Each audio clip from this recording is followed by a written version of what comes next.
Naging produktibo at makasaysayan ang working visit ni Pangulong Ferdinand R. Marcos Jr. sa New York. Mahigit sa 2,000 job opportunities ang bitbit ni Pangulong Ferdinand R. Marcos Jr. sa kanyang pagbabalik sa Pilipinas matapos ang kanyang working visit sa Estados Unidos. Gumuhit din ng kasaysayan ang Pangulo bilang isa sa mga leader ng Pilipinas na nakapag-address sa United Nations. Hindi lang isa, kundi 2 beses. Una rito ay ang address para sa 70th session of the Commission on the Status of Women, kung saan tinalakay ng Pangulo ang kahandaan ng Pilipinas sa mga hakbang na mag-aangat sa kapakanan ng mga kababaihan. Nagkaroon din ng bilateral meeting si Pangulong Marcos Jr.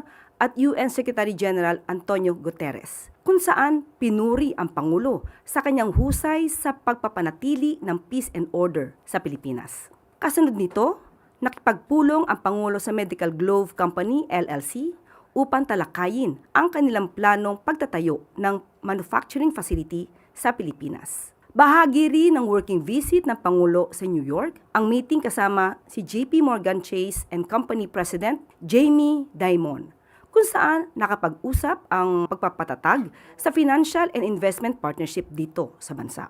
Sa pangalawang araw, nagbigay din ang Pangulo ng special address sa General Assembly ng United Nations. Bahagi ito ng kampanya ng Pilipinas upang maipanalo ang Pilipinas ang kandidatura para sa isang non-permanent post sa UN Security Council mula 2027 hanggang 2028.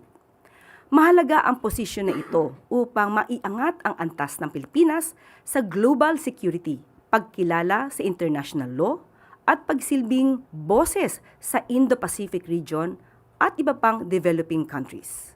Magpapalakas din ito sa soberanya ng Pilipinas, pagprotekta sa interes ng mga OFW at pag-angat sa papel ng bansa sa leader ng United Nations para sa mahalagang papel ng Pilipinas sa Security Council.